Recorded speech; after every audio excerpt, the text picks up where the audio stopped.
Well, thank you all for coming. I have the longest name presentation here. I acknowledge that. I'm not even going to try to say it. It's just too long. Who am I? So Jamie Walls from Capital One. I work within the bank part of Capital One.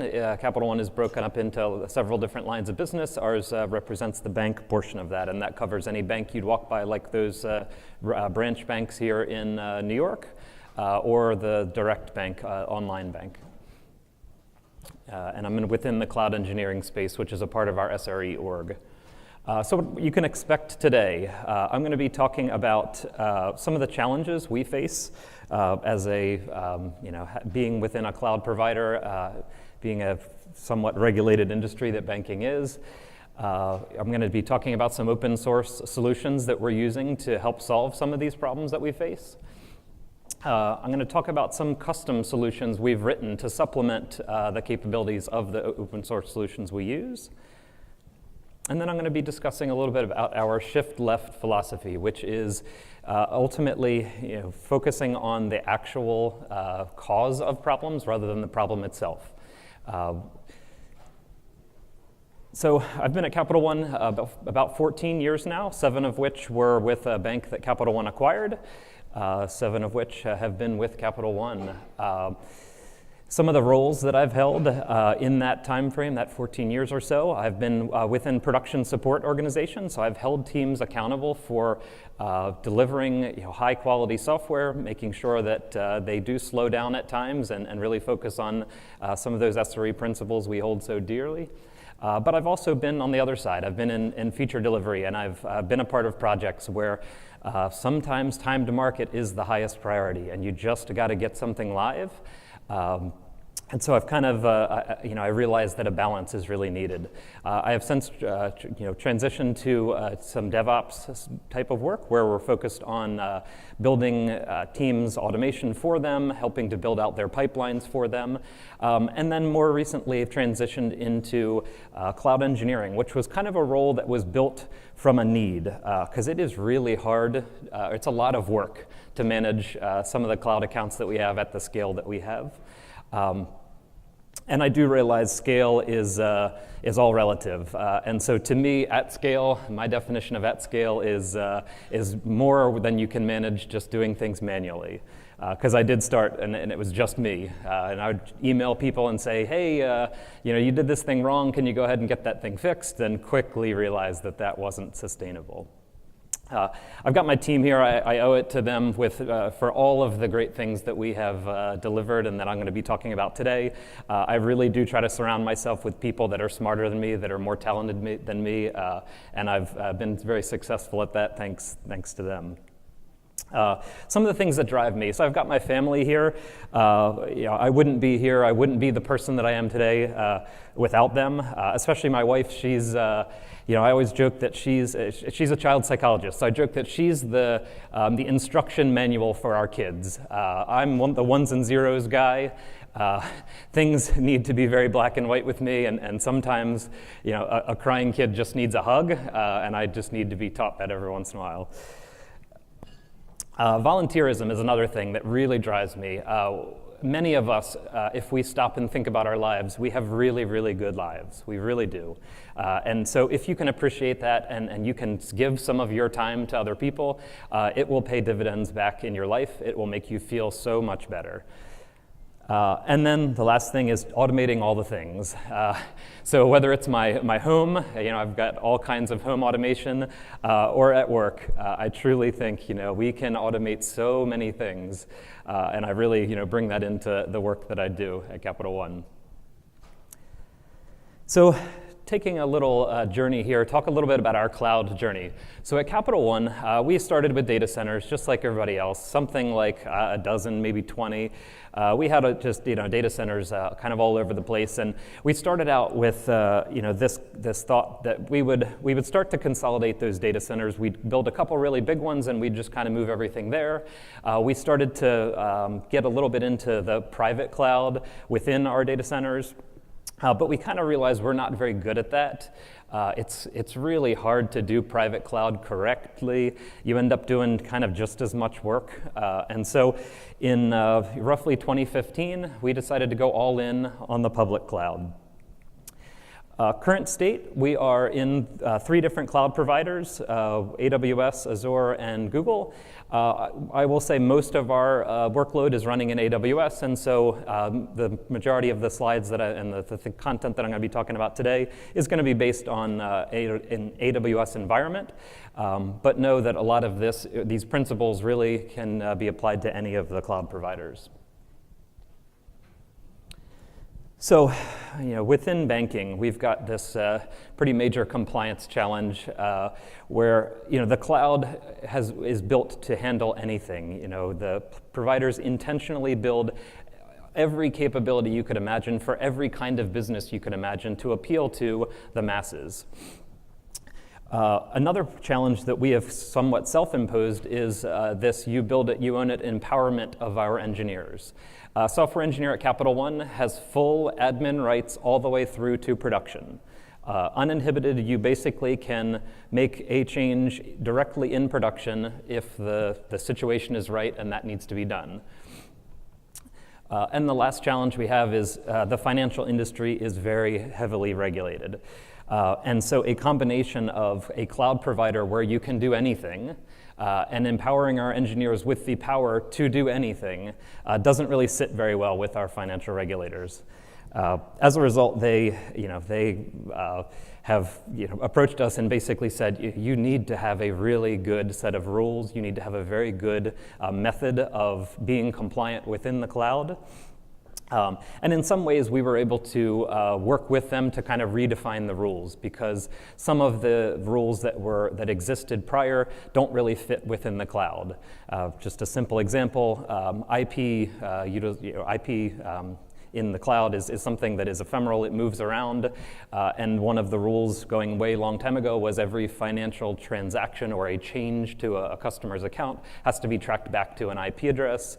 That combination doesn't really fit in the cloud, so just one example of a time where we've had to kind of work with them to readjust some of the definitions.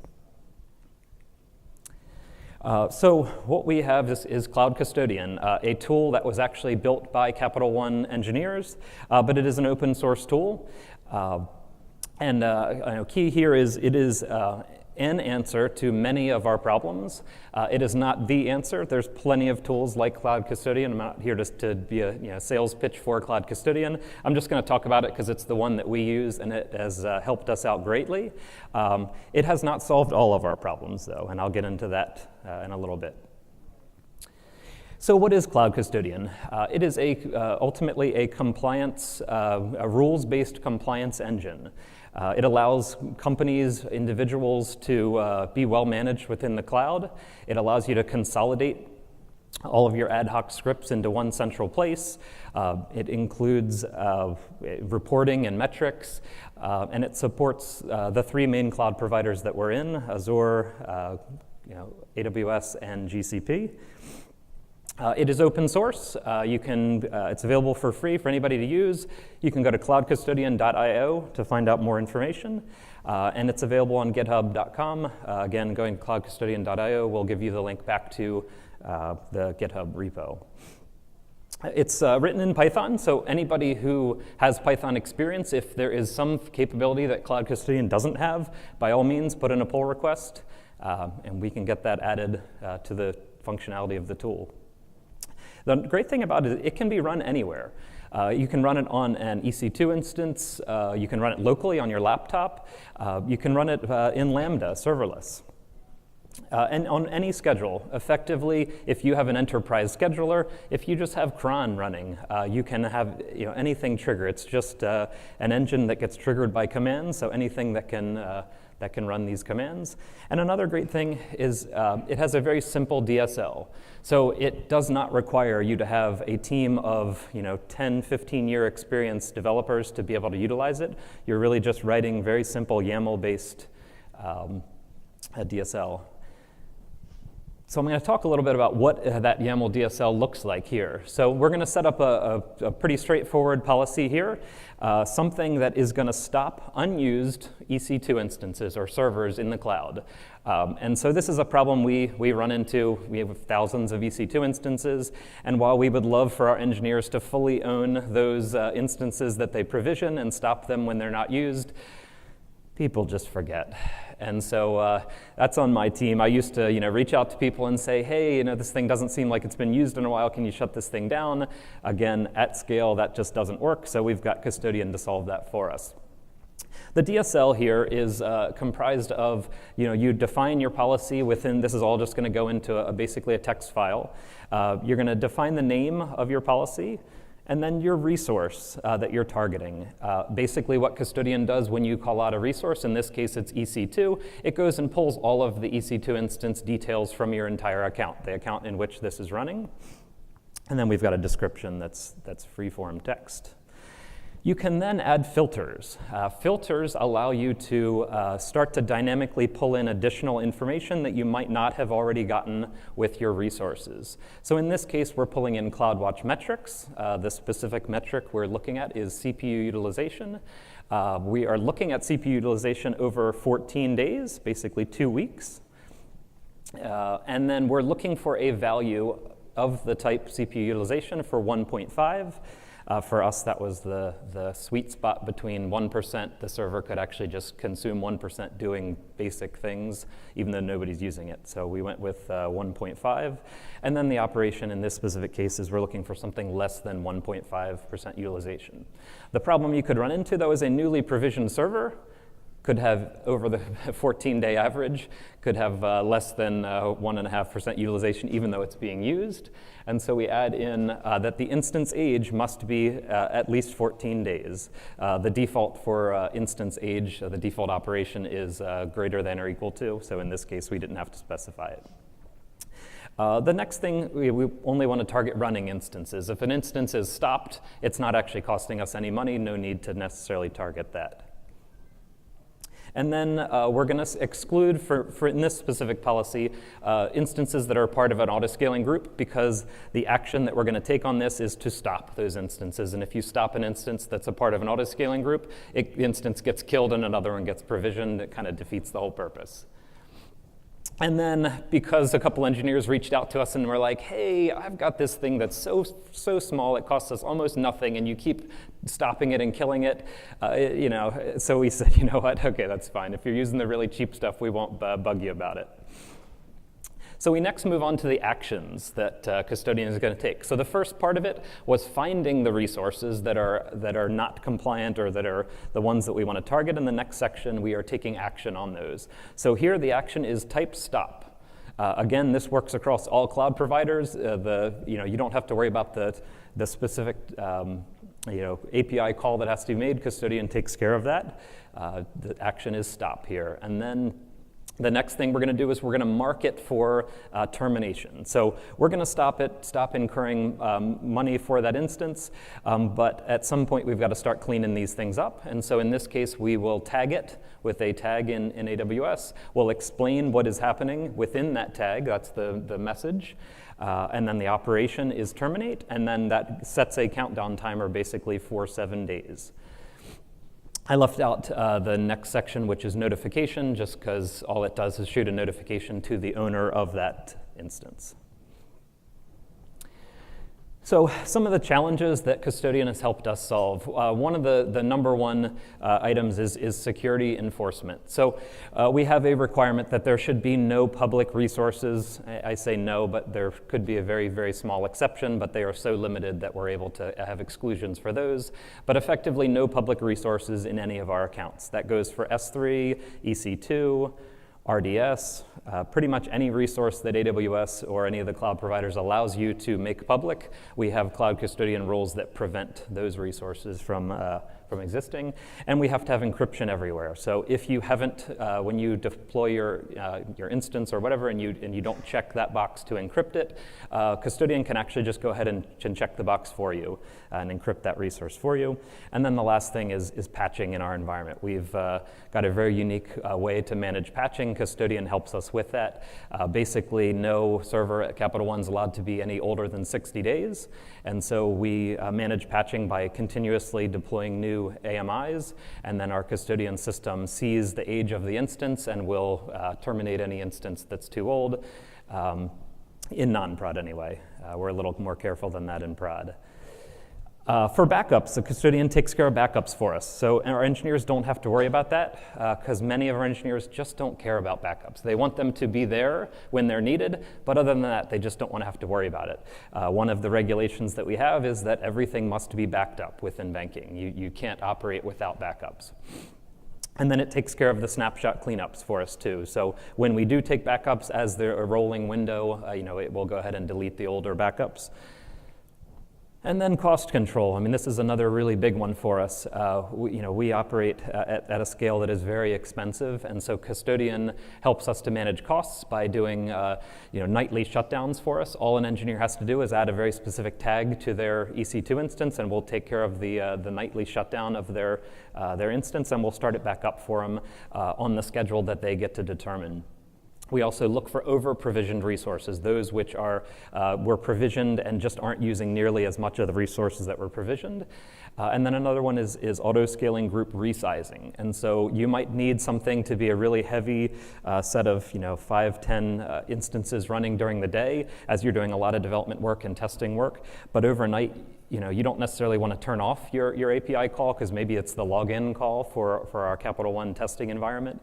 And so in those cases, we will resize the auto-scaling group down to a much smaller number of instances. Tagging. So again, in our environment, when we're talking about thousands of instances, we need to have tags that give us an indication of what these resources are, who owns them.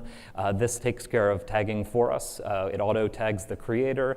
It's something we can find out, but it takes a lot of digging to figure out who actually created something. And so Custodian just sees the CloudTrail event of that resource being created and automatically throws the owner on there. And then things like copying tags. So when you take a snapshot or a backup of something, you create a backup. It needs to get the tags propagated to it from the instance in which it was backed up. And then things like unused, we talked about before. Other things are like invalid resources that were provisioned incorrectly, either to compliance rules or other things. One thing is spinning auto-scaling groups. A spinning auto-scaling group is one that is configured incorrectly. It somehow was provisioned correctly at one time, but now it is broken and it's below the target number of instances, but it can't provision more because something like the subnets are wrong, the security groups don't exist anymore, the launch config isn't correct in some way, and so we'll notice that. And basically, when that happens, Amazon's trying to spin up a new instance every 5 or 10 minutes. Causes a lot of API calls that are ultimately not going to do anything. So we can identify those with Custodian. And then the last thing is just the overall account maintenance. So service limits in AWS. There's all these service limits. One of the prior presenters talked about keeping an eye on service limits and making sure you raise them appropriately. Custodian just takes care of that for us. We can say raise a limit when it gets to within 80%, and it'll just trigger a raise for that. And then again, when we're at the scale that we're operating, we sometimes have legacy subnets or legacy security groups. When people are still using them, we can't delete them. So we can use Custodian to say, find people that are using these things and just notify them every day that they have to get off of some of these legacy resources. So the Cloud Custodian setup at Capital One, we've got a hierarchy of policies. The enterprise defines certain policies. The lines of business get to define other policies that we're going to operate under. And then even at the account level, we've got policies that we manage specific to our accounts. And then the control is from the line of business. The line of business controls the line of business and account level, and then the enterprise manages separately the enterprise ones. I mentioned frequency, really anything you can set up within cron or whatever your scheduler is, but this is the frequency that we use. For the really egregious and really bad things, real-time detection based on CloudTrail events, and then we'll trigger a deletion or a modification based on that, and then it cascades its way down to the less, the cost-related stuff we'll trigger within our weekly and potentially even our monthly runs.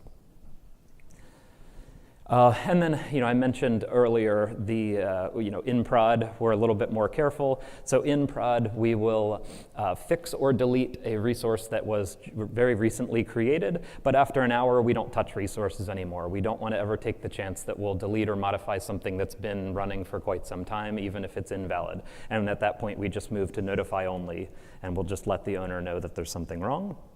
And then in non-prod, we just clean it up. If you're doing stuff wrong in non-prod, a little bit to that shift left mentality that I talked about before, we really want to catch the problems early in the process and never let you get to prod, assuming that you are doing something correctly. One thing that we don't quite have yet, but we're really pushing for as an enterprise to move towards is the IAM role separation.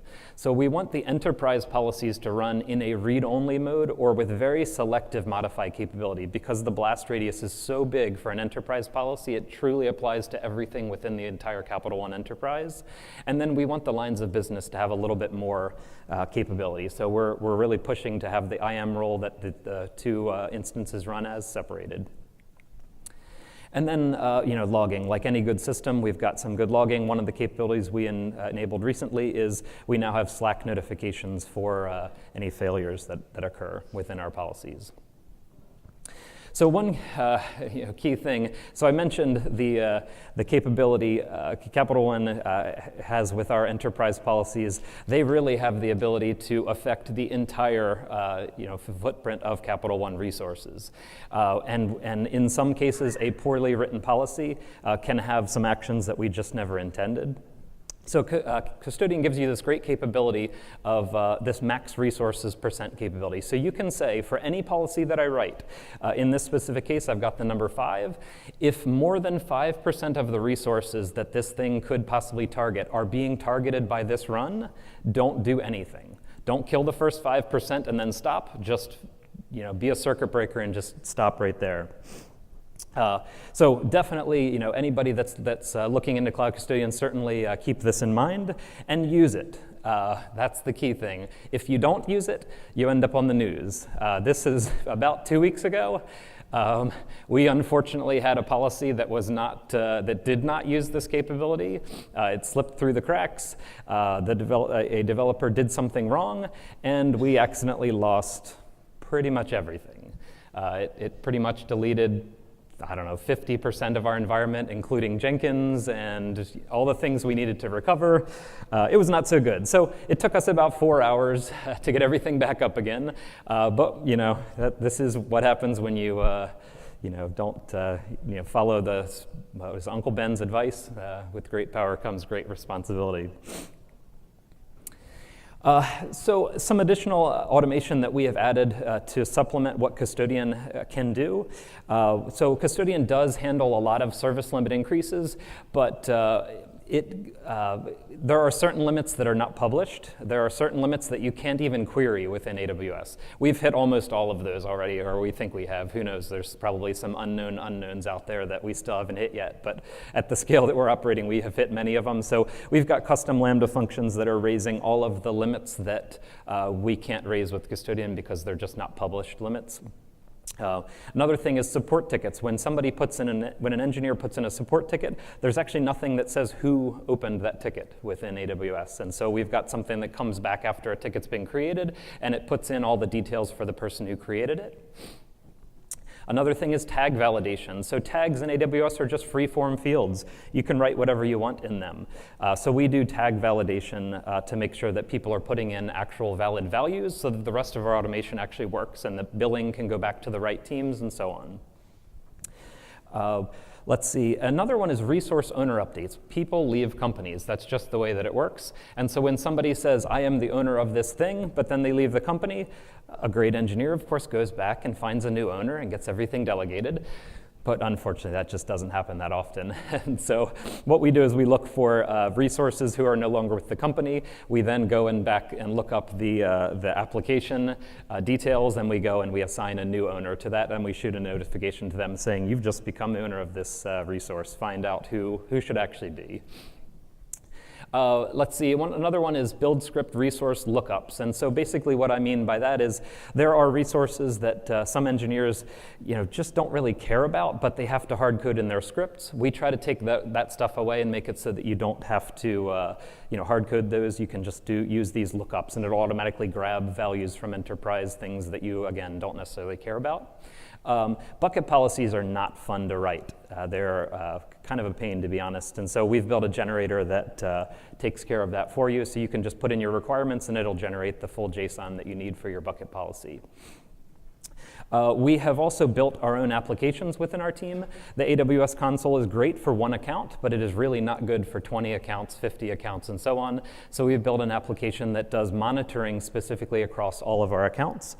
We used a framework called Dash, which allows us as Python developers to not have to worry about the HTML, the CSS, the JavaScript. It actually just takes care of the dashboard view for you. So if you just look up Dash framework on Google, it's a pretty powerful one.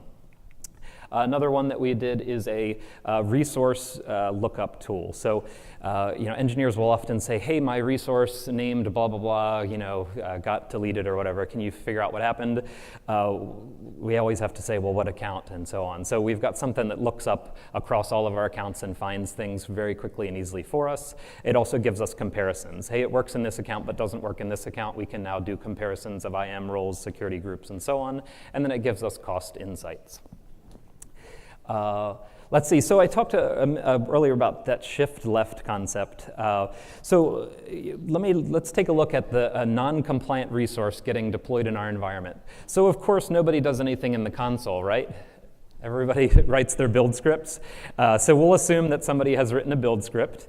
They do a pull request into Git. It gets peer reviewed, a couple other checks run, everything looks good. It gets deployed by their pipeline.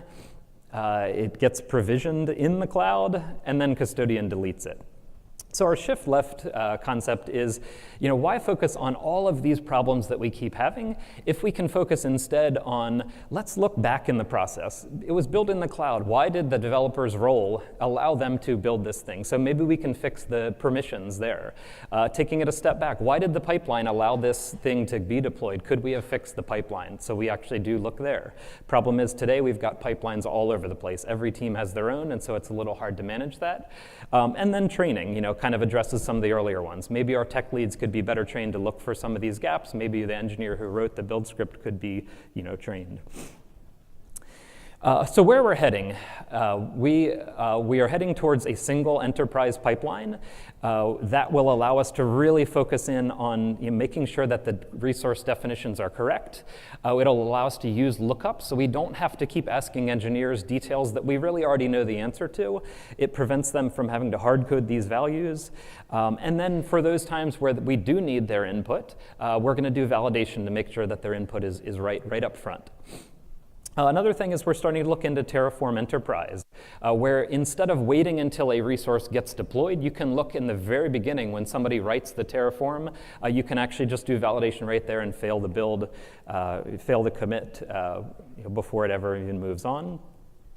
But what do you do about resources that become non-compliant? So it's compliant today, but to that rule of that 60-day rule, resource over time can grow to be non-compliant. So we're working on a direct ticket integration so that when the resource approaches non-compliance, we shoot a ticket to the owning team, and they have a ticket that is time-bound and tied to an owner. And then another thing we're looking into is automated rebuilding. engineers don't like to keep up with enterprise changes, and so if we can just automatically introduce enterprise changes and kick off their builds for them and do all of their testing for them, it's one less thing they have to worry about. And then another thing we're looking at is smaller accounts. When we have these massive accounts, it becomes a nightmare to really, figure out who owns these different things. If we can get to a smaller account model, we can just start, having individual teams own their own accounts. And that's all that I've got. P.S. We are hiring too, just like everybody else has said. I just had to throw that in at the last minute. So I think I've got maybe time for one question. So if you have any questions, please come up to the center, to the mic.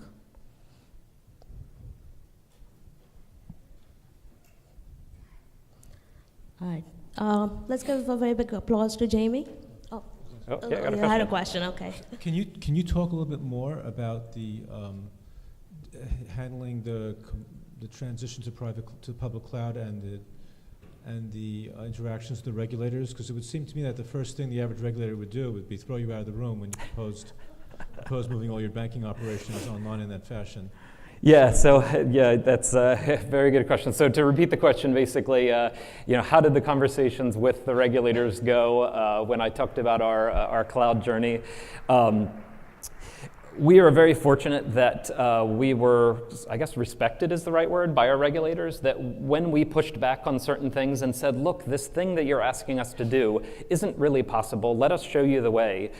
Fortunately, they were very open to that feedback. They were really open to us showing them that, look, we understand the spirit of what you're asking. The spirit of what you're asking is to make sure that we are able to track things that are happening within the bank back to a person who made that change, or understanding the true spirit of it. We weren't trying to hide anything. We were just very forthcoming with it, and fortunately they just worked with us. As weird as it sounds, you don't necessarily hear regulators are very flexible, but in this case they were willing to kind of give on some of the rules, so long as we could show the diligence that we were going to actually follow through on some of our promises. Did I answer your question? Yes, thank you. All right. Again, well, thank you guys very much. Good.